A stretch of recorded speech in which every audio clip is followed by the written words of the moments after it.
It is July 30th, 2025, and this is episode 518. And today we have Ann and Andy, and I am Jimmy, and this is the Daily AI Show. Thank you, everyone, for joining the live stream, and for all of you who are watching a little later. If you haven't already, click the bell, like, subscribe, and join the newsletter at thedailyAIshow.com. Okay. So let's do a quick lightning round of stories from everyone before we delve into this week's news adventure. Andy, what do you got? Yes. But first, a tip. You can take the transcript of that introduction and give it to ChatGPT and ask it to translate from the Elizabethan into English so that you can, modern English, that is, so that you can understand what the overture was to this show. I wanted to just quickly say that, we have always been fans of Anthropic and Claude for its constitutional AI and for its just better than average intelligence that is applied to both coding broadly and also to writing. And it's been expert at that. And we've sort of been worried a little bit about what its trajectory is because it's so far behind in terms of users. The leader of the pack, which is OpenAI's ChatGPT suite of tools. But it's really roaring at the moment, and it's raising money again. Just 4 months ago, it raised at 62 billion, and it's going out to the market now to raise another funding round at triple the value 3 months ago. Now, how can it justify that? Because it's on a rocket ride at the moment and is gaining ground, although it's still well behind OpenAI's user numbers. That is really, really an amazing trajectory. And so kudos to the team at Anthropic for not only providing better tools, but also now finding their way into the market in a way that increases their valuation dramatically. Awesome. Yeah, I think I've got a story after Anne gives us her quick story. Anne, welcome again for day 2 of your DAS residency. Very happy to be here, and I was hoping that I had a pirate-related story that I could share so I could talk in my pirate voice after your introduction. But alas, arg, I did not find an AI and pirate story to be able to share. So instead, we're going to go with something a little bit existential. The article that I spent my, morning waking hours mulling over is from a guy who I'd never heard of before, like so many of our, fellow AI adventurers who are, we're sitting around, we're thinking about these things and we're publishing pieces on it. His name is Carlo Iansano, and this was published in Substack yesterday. And I suspect we're going to see it showing up a little bit, at least on LinkedIn, and maybe on X. But he really took aim. So the article is called "The Great AI Infantilization," and it's important to me to have words to describe what I see happening in the field as we look at what is the problem with AI adoption in business? Why can we get small groups of individuals to come together, but then scaling becomes so difficult? What's happening? And he talks about, I'll share just a little quote. You're not a victim of AI, you are a volunteer. Every time you is the word whinge, WHINGE, whinge? Learn something new. Every time you whinge that ChatGPT is too nice, right? That whole sycophancy thing. Every time you moan that AI gave the wrong answer, every time you catastrophize about machines stealing creativity, you are exercising a choice, the choice to be helpless. Not because AI made you helpless, but because helplessness feels easier than competence.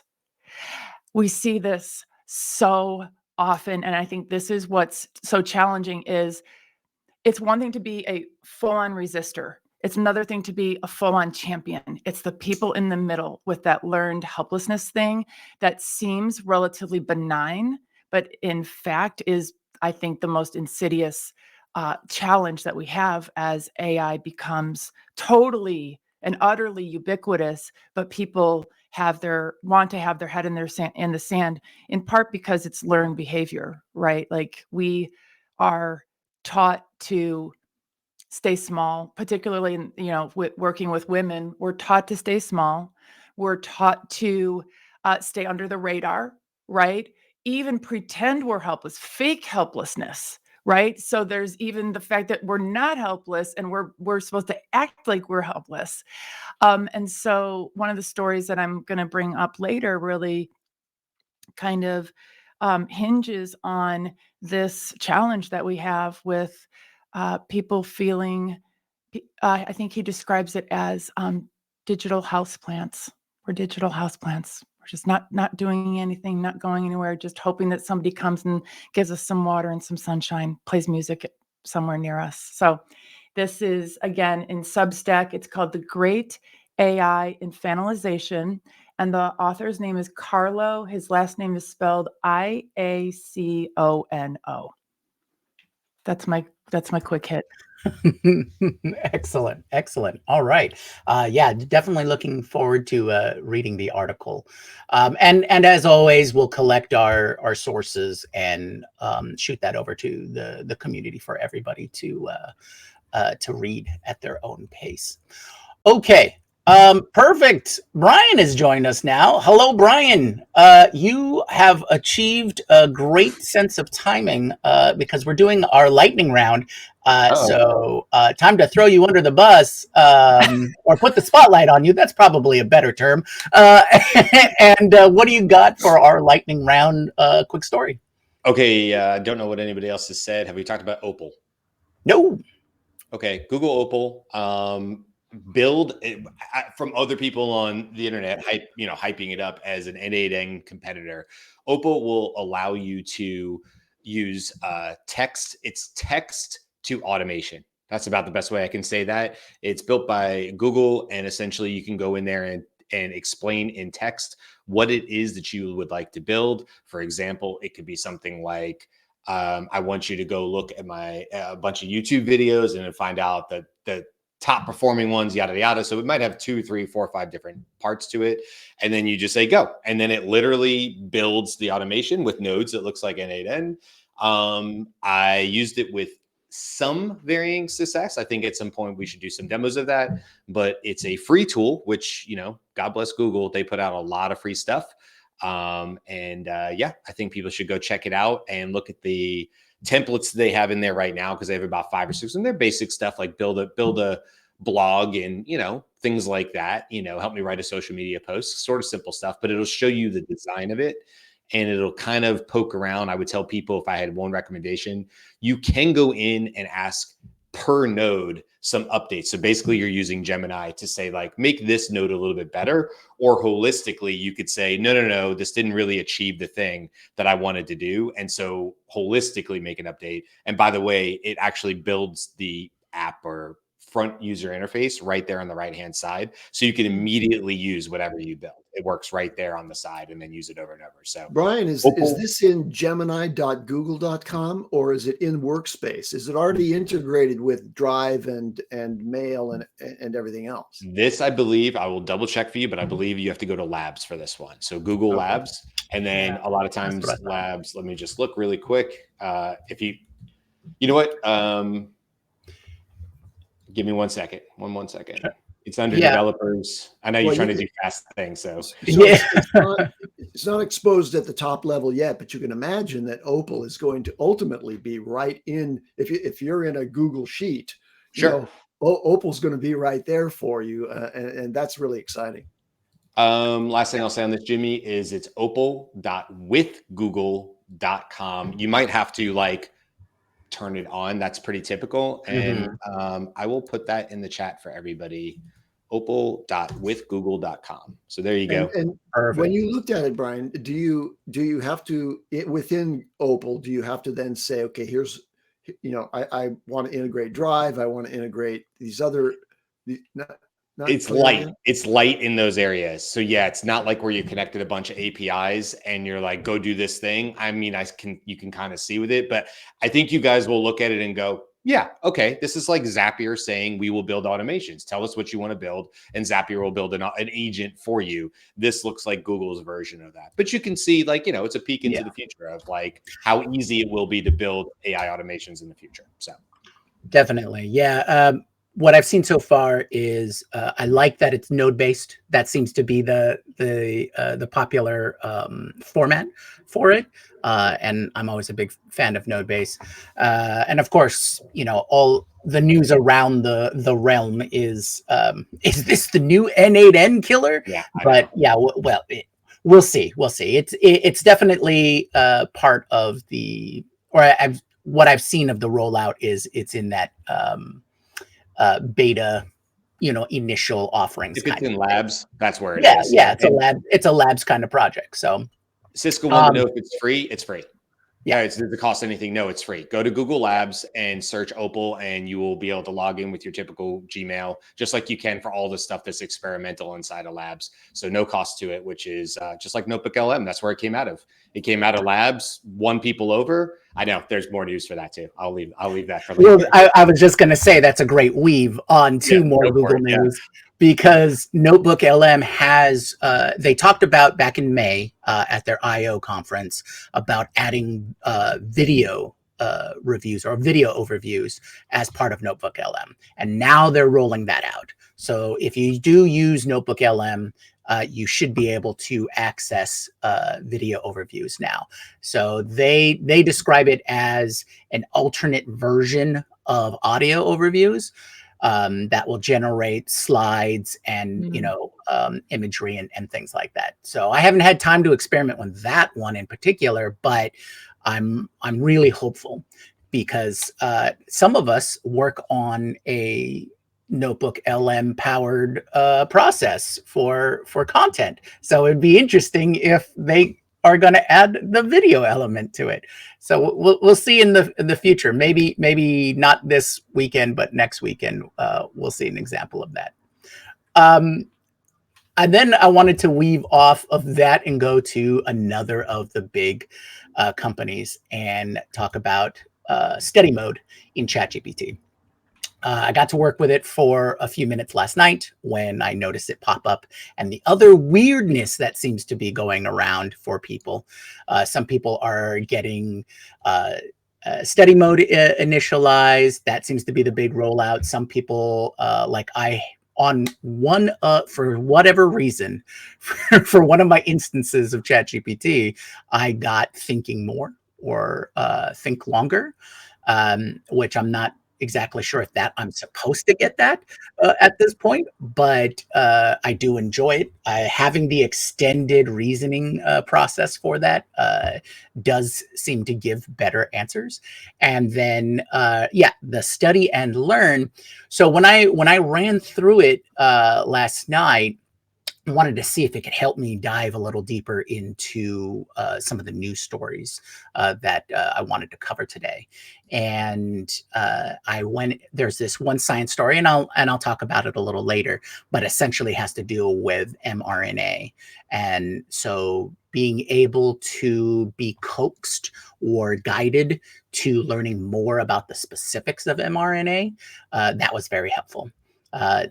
I wouldn't call this an official review, but this is my first what 10 15 minutes with it, and it guided me to learning more about the subject that you give it, and they're fairly probing questions. It's like, oh well, what do you think about this, or do you want to learn more about this, or hey, let's talk about this subtopic.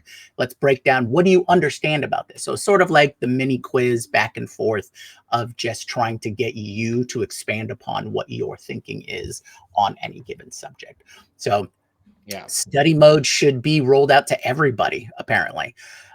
Whoever I has just a want to chat. talk about that really quick. It's supposed to be trained on like a lot of teacher training. It's supposed to have a pretty good background to it and its training data. And I want to point out that I really do love that it's intended to use like Socratic questioning. I'm no teacher, but I have taught. And that is like a teacher one time said, like, if you read one book, read this book about Socratic questioning and teaching. And I feel like that's a book that, like, I'll find the name of the book, but it's like The Gift That Keeps Giving, because what it enables you to do is what we would have said when I used to teach kids how to, like, infant swim resource. I used to teach kids how to float at 6 months old. Yeah, I did that too. But part of that process when we did that, I realized it's like, I also used to do this. It was part of CrossFit and stuff like that, but they called it the hand of God. You never wanted to be the hand of God as the instructor under even a 6-month-old who was learning to float and regulate their breathing patterns to keep their head like just this much above water. But a 6-month-old can 100% flip over and survive on their own in water if they're taught. But you didn't want to be the hand of God. You don't want to swoop in. So what you would do underneath, among many other techniques, is you might do like this, about this far below their head underwater, which gives a sensory, right? So it's like this feedback loop, and it allows the 6-month-old to percept where they are. And so when you think about that concept, that to me makes me think of like Socratic questioning and the way that you want to give feedback, but you don't want to be the hand of God, meaning you don't want to swoop in and solve the problem. You want the student, you want whoever's being trained to come upon the solution on their own and own that discovery. And when they own that discovery, you've connected new neurons. And I think it's just, if that's what this, like, I haven't worked with it enough, but if that like study mode for it does that for students, it's fantastic. So I'm really, really hopeful, especially for my daughter as she goes into high school. But I think any parent, this is like a good thing to dive into and see, that it's not just about giving answers. It's about connecting the neurons, making new pathways, building critical thinking skills. These are all the good things that come out of AI, Right. like this is the good stuff. I can't wait till, just using it as a, like you said, like a tutor where you feed in your syllabi or you feed in the lesson plan and, build me out or help me learn these subjects. So as that additive piece, that's that aspect I really, really do enjoy. So last thing I'll say on that really quick is not Project Bruno, as we talk about. We don't talk about Project Bruno, but I will tell you, my daughter has the mind of an entrepreneur and is always looking for that new thing. Jimmy, what you just said is literally what I'm going to teach my daughter how to build. And I'm pretty sure I'm going to get with Andy and Sensei and we're going to figure it out. But I guarantee you in high school, she's going to figure out how to take her syllabus plus things that Notebook LM can do with the video overview and all these new things. And she's going to create her own study guide. And then once she figures that out, she'll probably turn around and try to monetize that to other students. Not as a cheating tool, as literally the ability, like Andy built with Sensei, to enable the student to learn the best way they can through feedback or reteaching or whatever their process is for that student. But taking that syllabus and allowing that student to work at their own pace or whatever. And she's like, do you think we could like turn that around into a subscription model for students? I was like, 1,000%. Absolutely. 1,000%. You better hustle. Like, 100 high school students at $9.99 a month is still $12,000 a year, no matter how you cut it. And that's a nice little side gig for a 14-year-old, Yeah. So, can I chime in here on study mode? Just some provocations. So I too was very, very excited to see it. And initially I misread the release and I thought it said that it was only rolling out for their EDU accounts. But then just now, this very moment, I learned that I also will have access to it, which is really exciting. And I hope that it's a very, very sincere product, because it would be all too easy for this to simply be a massive clapback to all of the people saying that AI is ruining education, right? This is a very easy way to say, no, look, we're on the good guys' side. Like, you all should, for sure, everybody should pile on to joining, to working with OpenAI, because we have study mode. So I'm really like, this is good. And also I want to reserve my judgment to see how good it is and what's done to help the rollout and adoption. For example, the new grants for education and AI, will that play into educational programs that will help students, enable like off the shelf, what is it called? Study chat. Study mode. Study mode. Oh, Okay. Study yeah. mode.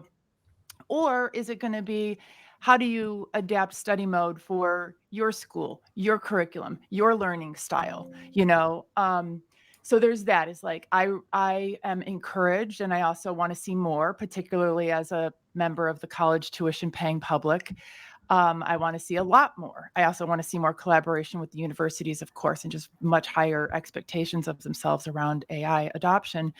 But the other thing I wanted to mention about this is, because we brought in the Notebook LM example, I wanted to share a use case that my daughter shared with me. So they don't, at her friend, so she's smart kid, honors college, blah de da, at San Diego State University, which positions itself as quite the leader in AI and big grants, think tanks, blah blah. Incidentally, they also think they are a co-pilot university, which is hilarious because my daughter and her friends have never heard the word co-pilot, but I digress on that. They don't like, her and her friends don't like Notebook LM because they think it's creepy. They think the podcast, version, the podcast thingamajig is just creepy and it shouldn't be like this. Okay, fine.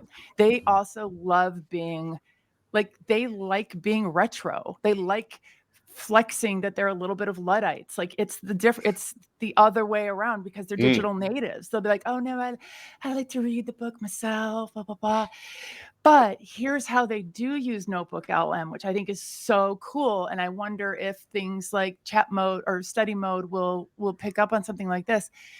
They will load all of their materials into Notebook LM to listen to the podcast on the way across campus to their tests to keep their head in the game. Such a cool So, use case. they're cramming, they're doing all this stuff, and many of the kids stay up all night long. They don't do anything until the night before. The honors kids are like the worst, I think, about that. So so they put their earphones in, which 100% of them have their earphones in anyway. They haul butt across campus and they use the podcast function to keep their head in the game for their test. Pretty cool, huh? Cool. Awesome. Yeah, very awesome. I have several other points I just want to add to this one. Please. One is Anthropic launched learning mode last month. So this is not like the latest and greatest thing. Right. When you click on the tools in the dialog box for ChatGPT and you select study mode, what that does is it invokes a custom system instruction. That system prompt is not very long and someone published it. So you can see it. It's a pretty simple set of instructions, but it was organized by OpenAI with the help from teachers, scientists, and pedagogy experts. And so that high-level instruction to the model on how to interact with the person in the study mode is driven by those system instructions. So to Brian's point, I'm immediately going to take those system instructions and give it to the chat tutor in Sensei, Absolutely. adding that to the system prompt for chat tutor, tutor chat rather, and that should make that dialogue that you're doing in Sensei mimic that directly. And by the way, you can take that system prompt and put it into Gemini or Anthropic or anybody else, and it's going to do the same thing. So as described, Brian's going to have his daughter upload a document to ChatGPT, select study mode, and now the interaction, the conversational interaction, is going to be guided by this instruction not to just give the answers. Right? Don't just give the answer. Try to do this in a Socratic approach. And this is the blowback, the positive blowback. And you're right. This is AI for good. It's in the wake of the research paper published just last month that showed that students who use ChatGPT just to get the answers and to generate text for essay writing did not light up their brains in any way whatever. And they got dumber as a result of using ChatGPT. Well, just click on study mode or learning mode in Anthropic, or use Notebook LM and do it in an interactive way with your own documents. And you're going to actually have a better educational outcome than if you're just looking for answers online. And I know we got to move on. And Jimmy, I know you're probably like, all right, next news thing here.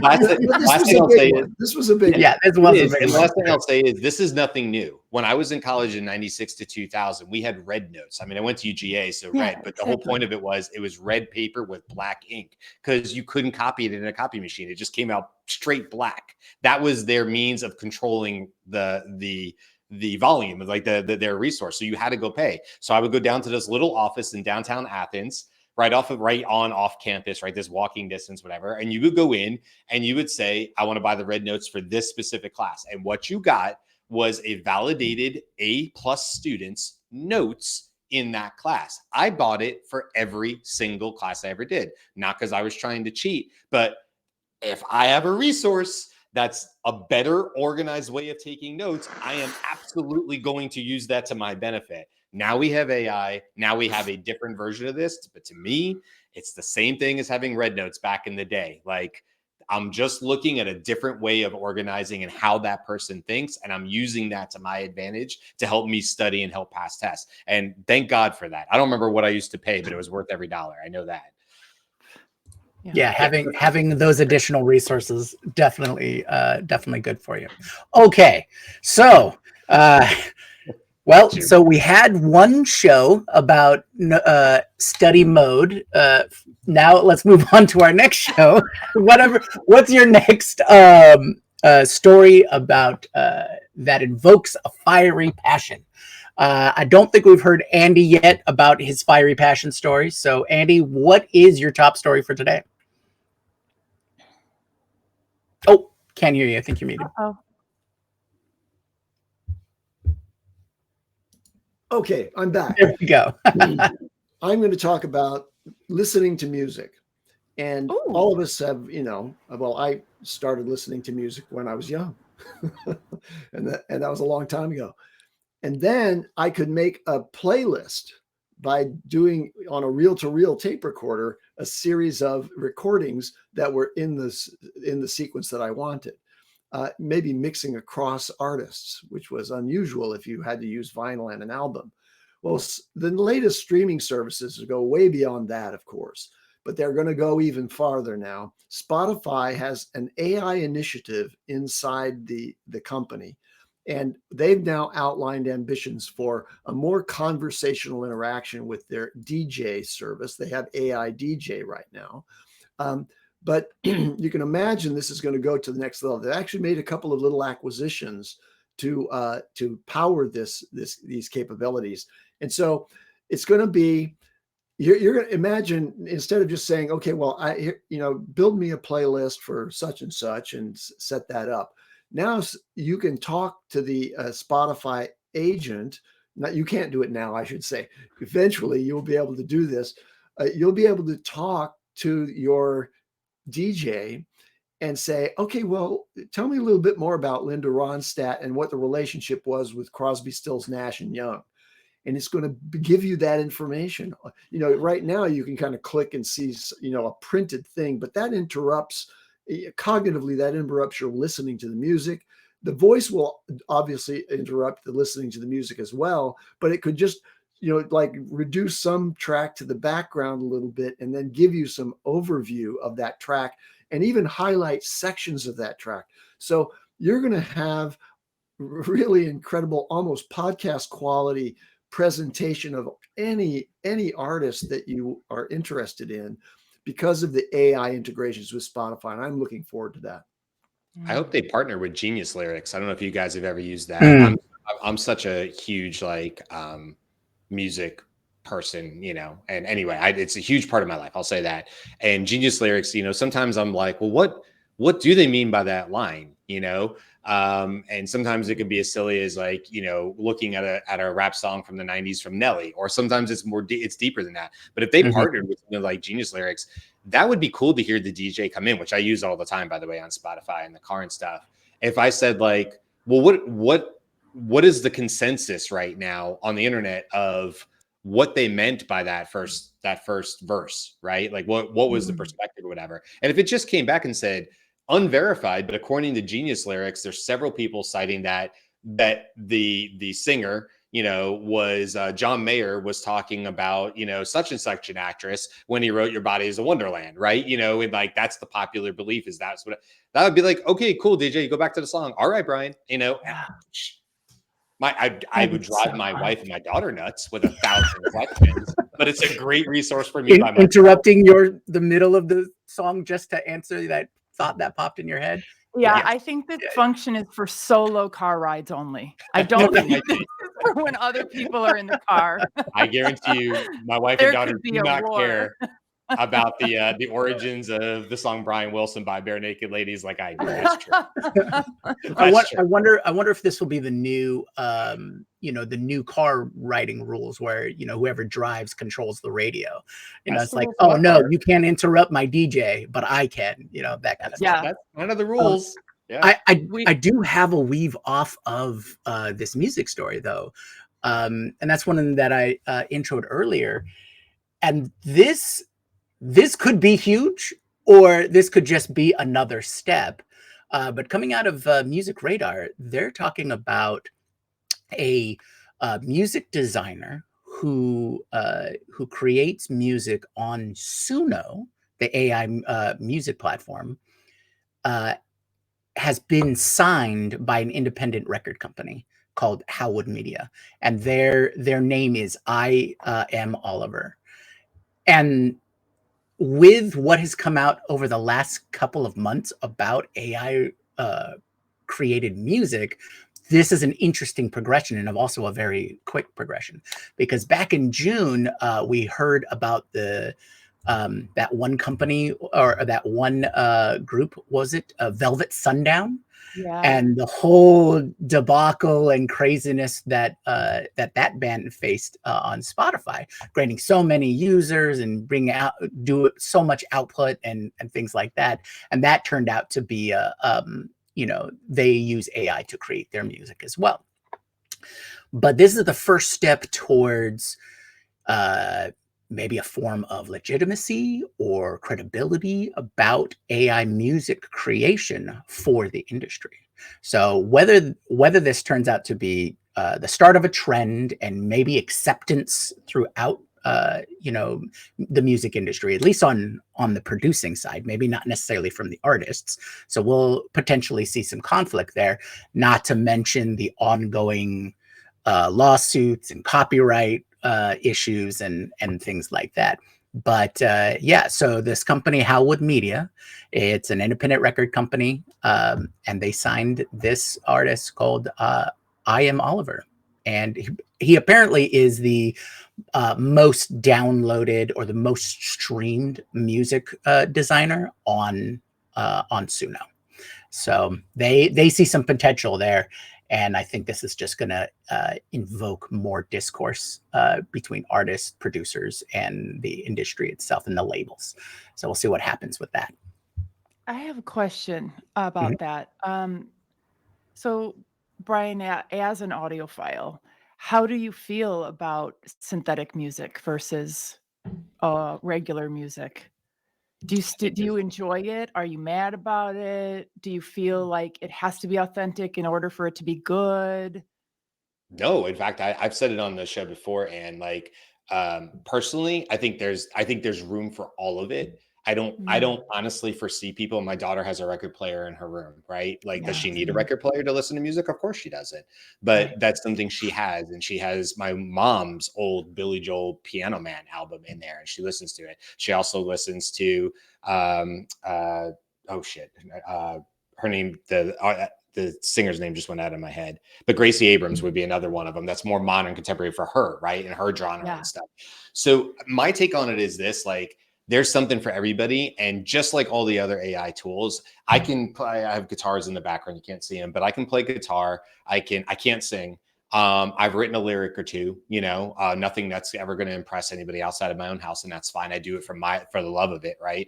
But these tools give me, somebody who maybe doesn't have the ability in other areas, to express myself in new ways, just like AI does for a lot of creative people. So I think it's unlocking creative potential. Should I create something through my vision using AI to create a song, and that connects with other people, I see no reason why it should be knocked down or otherwise. It's art, right? So like, who cares why it connects with you or it doesn't? I just heard George Lucas talk about that with like, he'll never sell any of his artwork.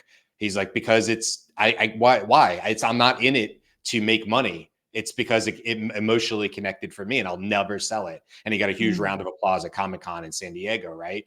So I think that's what it is. I've also said, and just really quick, like, I think there's a future state here for things like AI enhanced karaoke. I've said this a couple times. I wish my local bar, place, hangout, whatever in my town, this is what I want. Essentially, I want them to be take any song by like Bon Jovi, any popular song that everybody would know, right?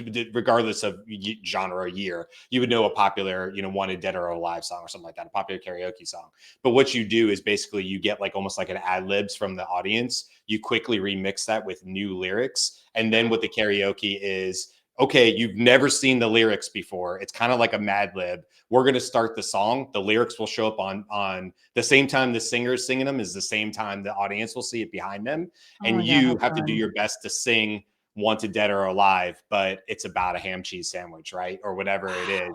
And it's not about singing at that point. Like, who cares how you can sing? It's like, can you kind of keep the beat and put the lyrics without cracking up into the place? And I'm like, yeah, do this tomorrow. Do this tomorrow. Somebody go build this for me so I can go enjoy it. So I don't have to go build it. But this is what I think. This is what AI and music can do, I think. Not to get on a tangent. I'll go forever on it.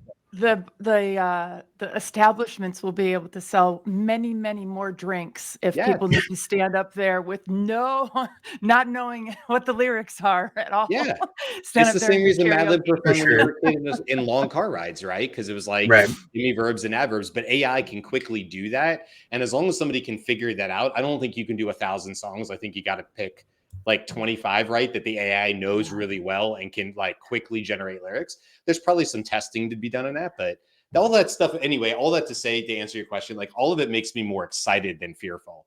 And I don't think it's going to replace the singer-songwriter, truthfully. I also kind of think if you're not a singer-songwriter or a writer in Nashville and you're not using AI, good for you, I guess, but I don't believe you in most cases. I don't believe you.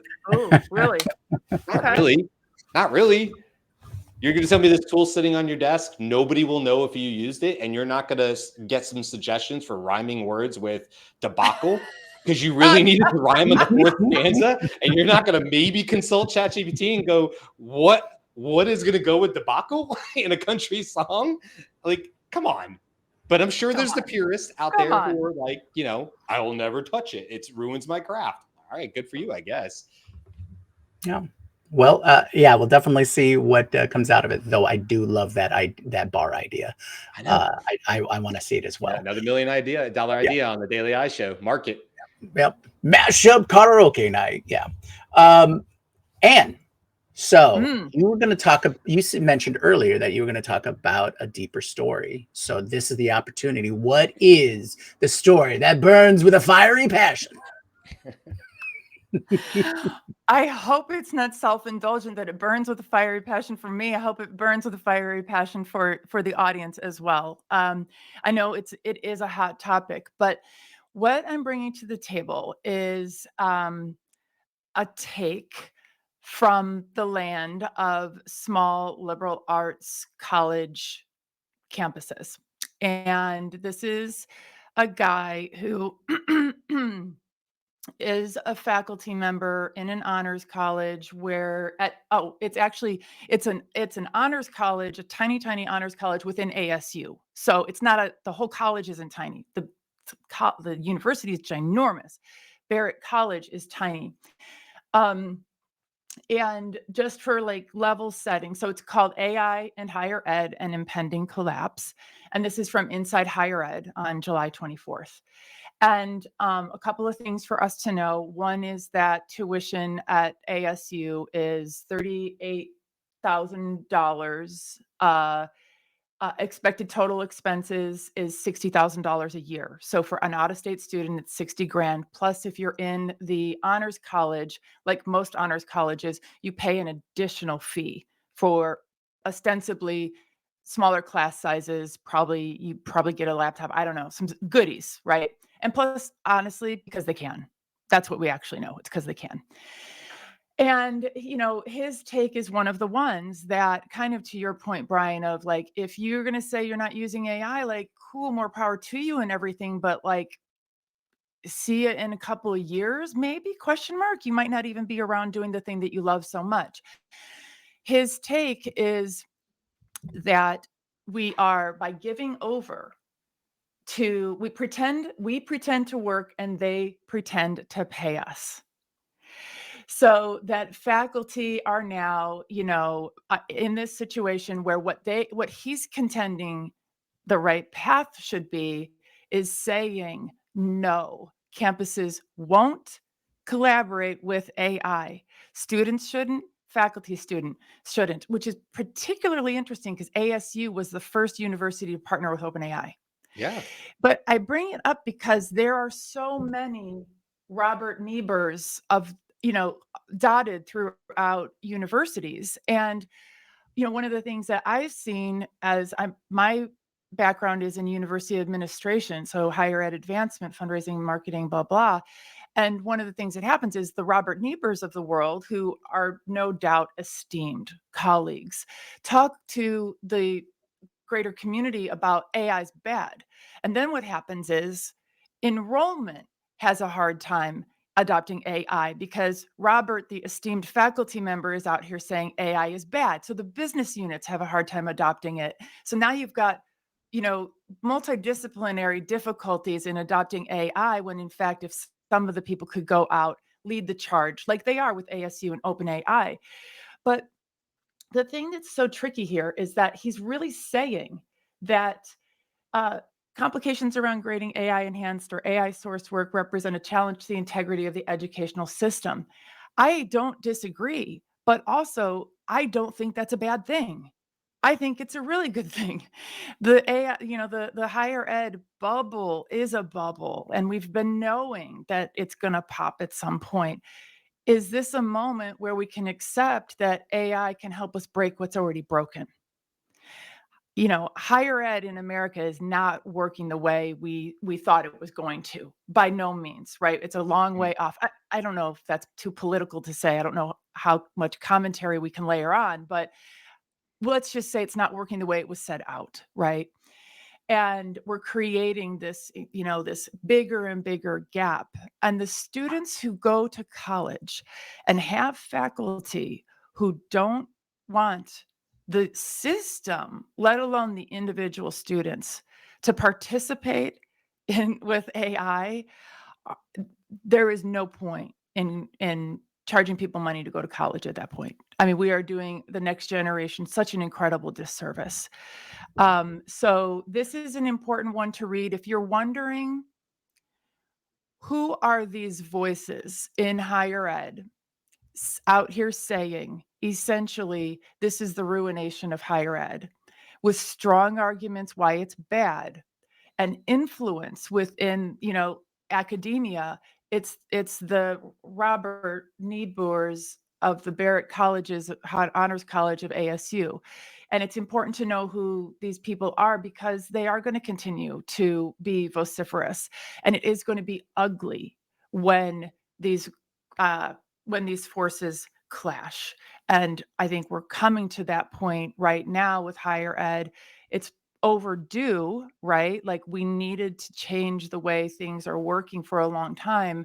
But I think this might be it, the clash of the institutions that understand at the end of the day, at least embrace that, a land grant institution, for example, is responsible for graduating, active members and productive members of civil society, which would not be true if they didn't know how to use AI right now. So that's that. Yeah, I completely agree. I think, and we've touched upon this with what we've discussed today about education as a whole with AI. I think the root for any real discourse is we need to have understanding and education about AI from all perspectives, so that we can really discuss how we want to move forward, or what we really see how education will develop in the future. So right now I see a lot of that just resistance is only seeing it from one aspect. Oh, I had a class in which my college students just wrote all of their papers and turned them in with AI, and it's all garbage. Okay, well, there's a lot of stuff to unpack there, Yeah. right? Mhm. Yeah. Not, how your class is set up, how they're using it, what is the actual goals to be achieved, and all this kind of stuff. And I think what that forces people to do is reevaluate how they approach education and how people are being educated. So, This or is how not a they learn and broad things swath, like that. but I would say there are a lot of lazy professors Mhm. at universities who have been sitting in their roles for a long time. They're protected. They have not had to change anything. And I'll be damned if they're going to try to change things, a lot of them in the last 5-10 years of their career as they see it. They're going to stick their heels in the ground. And listen, it's on parents, it's on students to get educated about the kinds of, in these next couple of years, which universities are pushing in the way you would like your child to go to, or the student would, and which ones maybe take a more traditional approach. And I agree, Jimmy, and I agree, Ann. There's a place for everybody, but get educated on the education. I sure as what am not going to send my daughter. I don't care if it's her top pick or not. I'm not putting my hard-earned money, my wife's hard-earned money, at a university that will only look backwards. And if they have a poor grade for their professors who are not looking on how to use AI to advance my daughter's education, and they're not thinking about this being a great tool, and maybe you're going to have to change some of your curriculum, guy or girl, because that's just the way it is. You're going to have them write some papers in class. That's the way it's going to have to be if you don't want them to use AI. My daughter's already doing that now. You got to get educated on this stuff, because, Ann, you're bringing up a good point. You might be thinking you're going to the forward-thinking ASU, and again, you're talking about a particular department, and maybe the funding isn't there for that. And then, Well, check this you're having out. a different Yeah. experience. So my daughter's first, I don't, as we love her, we love SDSU. So shade, but also no shade, but also shade. But her first day of her freshman year, I was in some AI conversation like we are all day, every day, it seems. And I texted her and said, hey, how in your first day, what are faculty saying to you about AI? She clicks on her phone, starts recording, and her faculty was saying, if you care so very little about your future that you're going to let a robot write your papers, I can't invest in you either. Wow. You should be ashamed of yourself if you open up ChatGPT. Yeah. And I'm sitting there and like, how the way higher ed works is you just give them the money. Like it costs what it costs, and you just find a way and you send the money to them and you hope for the best. And she sends that to me and I'm like, oh my goodness, this is like the worst case scenario for what I wanted to hear. And then, that conversation with me and her friends continued. I learned, the honors college kids, they asked me, am I going to get a ticket for using ChatGPT? Can I get in trouble? So, well, what are you asking ChatGPT to do? Are you asking it, teach you how to make BOMBs? And she's like, no, I just didn't know. Like, could the police come to my house? I'm like, no. And this is the kind of thing that your university should be teaching you, is that it's not illegal, first of all. So, they are afraid that their brains will atrophy. They do want to learn properly, right? They do want to please their faculty very, very much. And so when their faculty send out a syllabus that says, if you use AI, you will be up for probation or suspension, those kids they're going to go do it some old school way. Or just It doesn't not, make sense. or just cover their tracks. Or just cover their tracks. I mean, they're compliant in many ways. They're good girls. But yeah, it's really interesting to me. It's not the way that people talk about AI at universities is not the way it happens in practice, is what I'm experiencing with my two kids in college.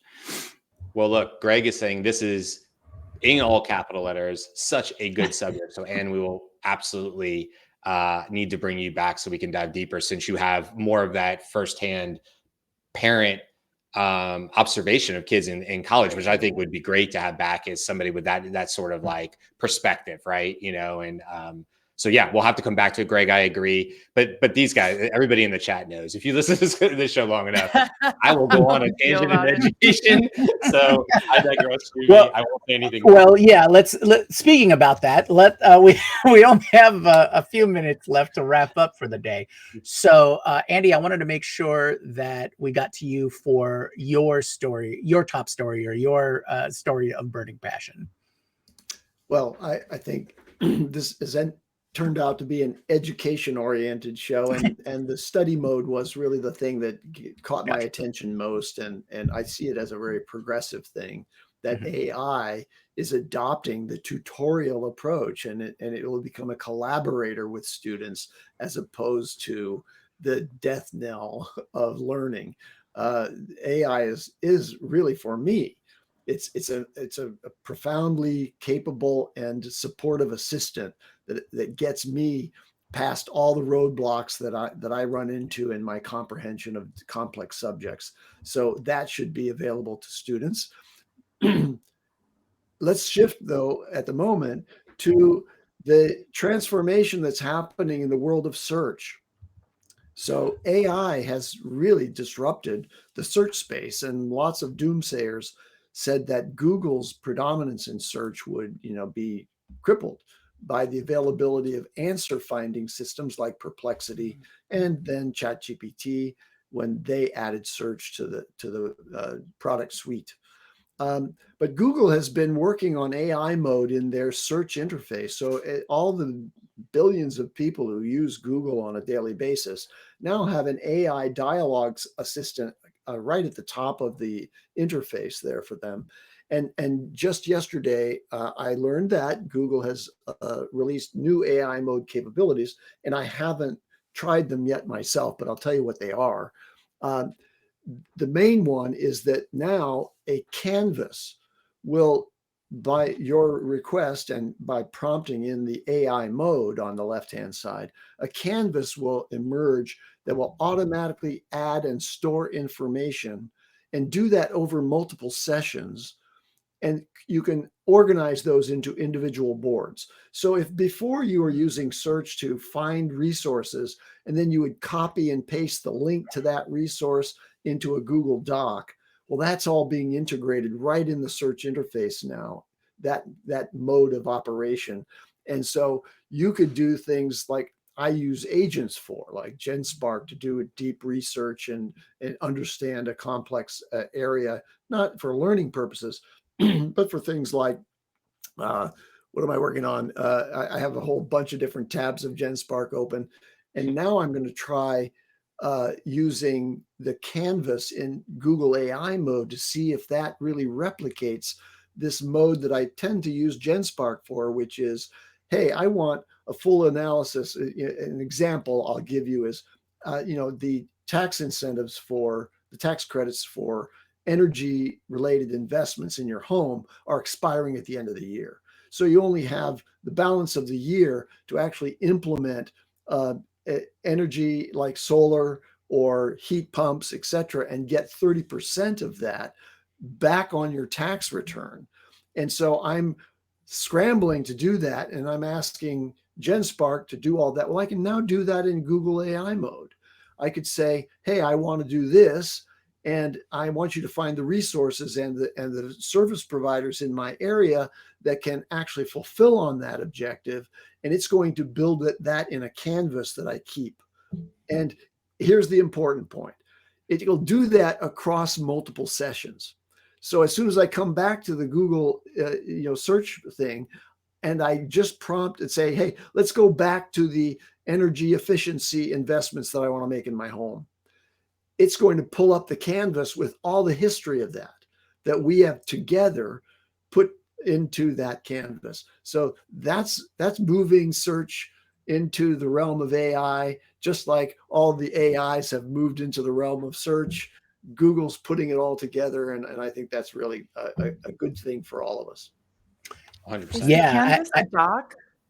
Is the canvas a dock on the side, or what is it, Andy? I haven't tried it yet, but that's the idea. Canvas has become a term that refers to the right-hand panel that is collecting the information and editing it and changing it. So if I say in Google AI mode, I'll bet, just like you can do in Claude Canvas or in OpenAI's ChatGPT Canvas, if I say, oh no, I don't really like point two, just strike that one, it's going to change the canvas, and now the canvas no longer has that entry in it. Or I can say, add this thing that we just talked about to the canvas, please, if it's not already there.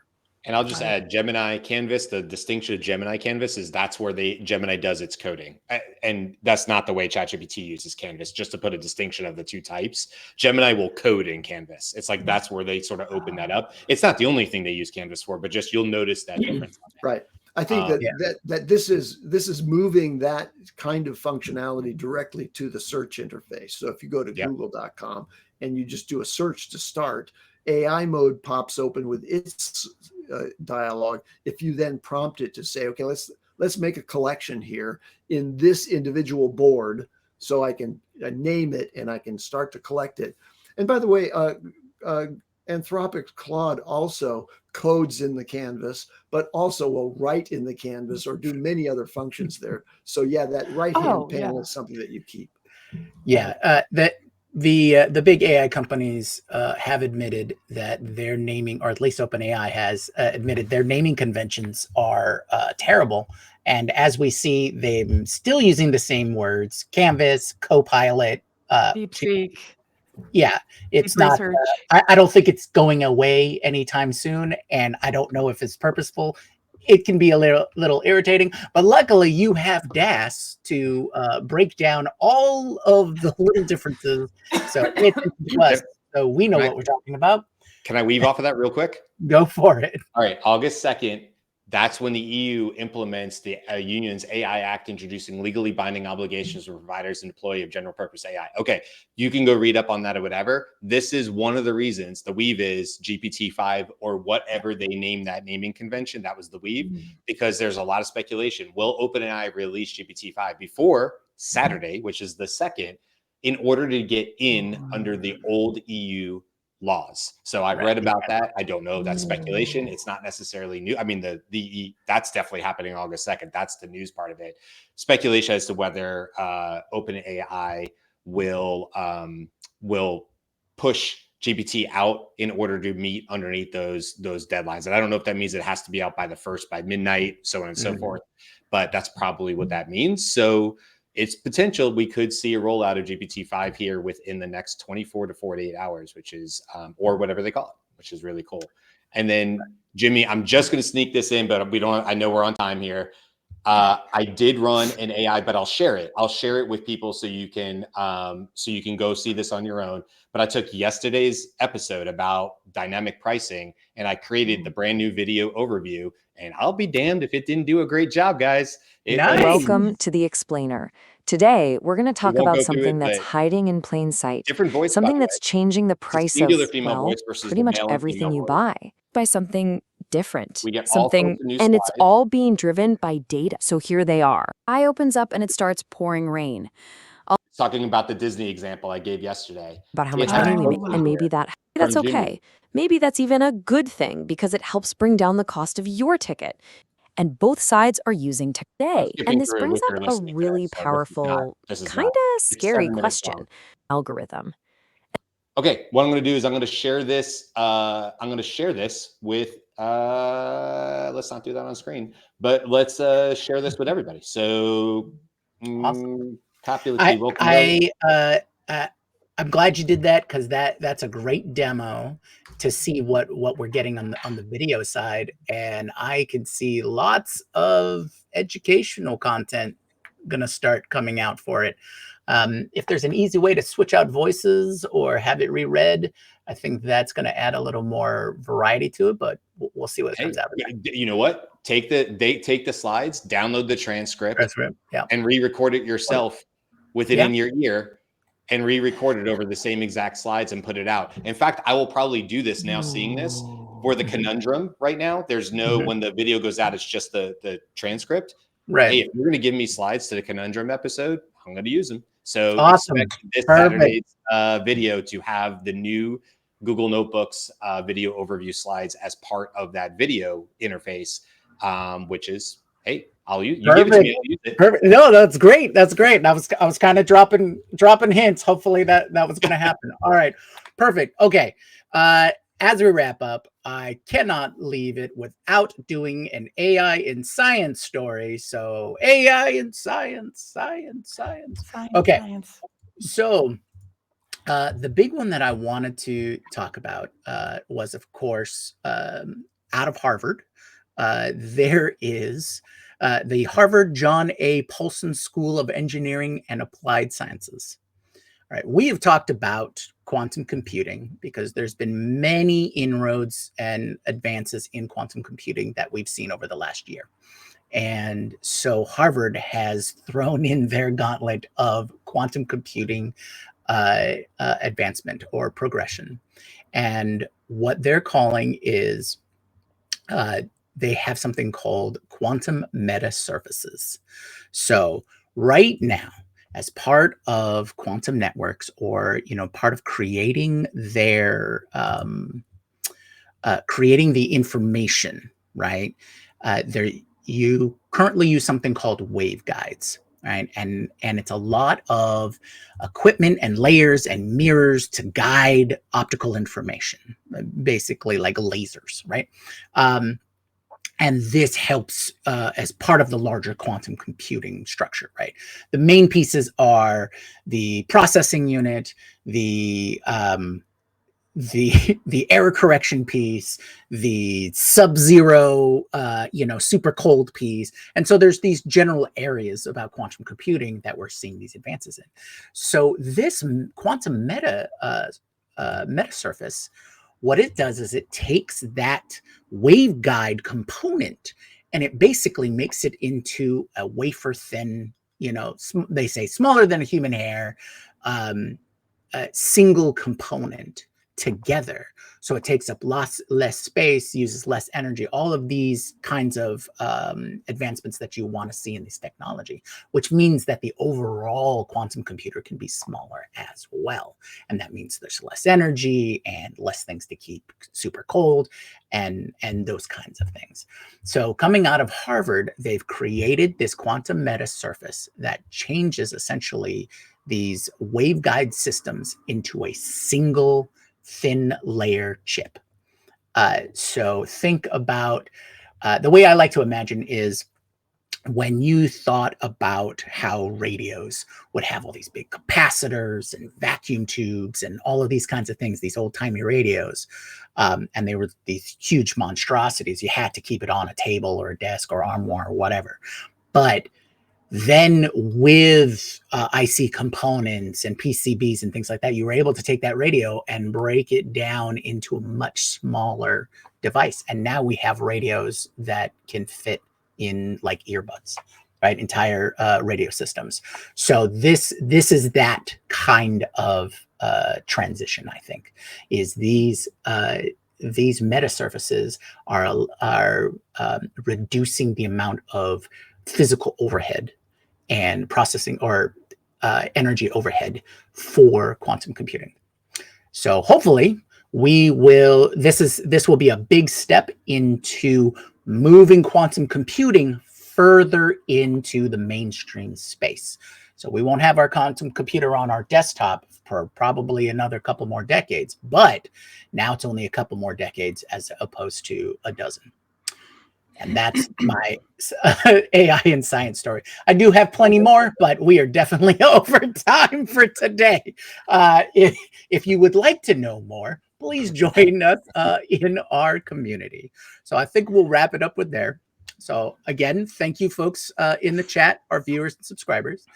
Let's continue that discussion in the Slack community. And you can, if you aren't already part of the community, head over to dailyaishowcommunity.com to sign up.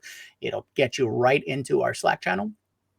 And let's talk about what we got for the rest of the week, because we definitely want to see it every day. So tomorrow we have, is AI ruining the hiring process? AI, ATS on both sides. Brian will be talking about how that whole situation is and what the current status is. And I know that it's a bit of a bear. And then on Friday, Andy will be sharing our best AI agent workflows. So we'll go through some of those workflows and what tools we'll be using and things like that. I know, Andy, you're a big proponent for GenSpark, so we'll have a moment to discuss that for the rest. Maybe we'll use Opal. Maybe we can use Opal. There you go. Hey, all right. You want to know, you're going to have to come back and watch. All right, everybody. Thank you again for joining us, and we'll see you all tomorrow. Aloha.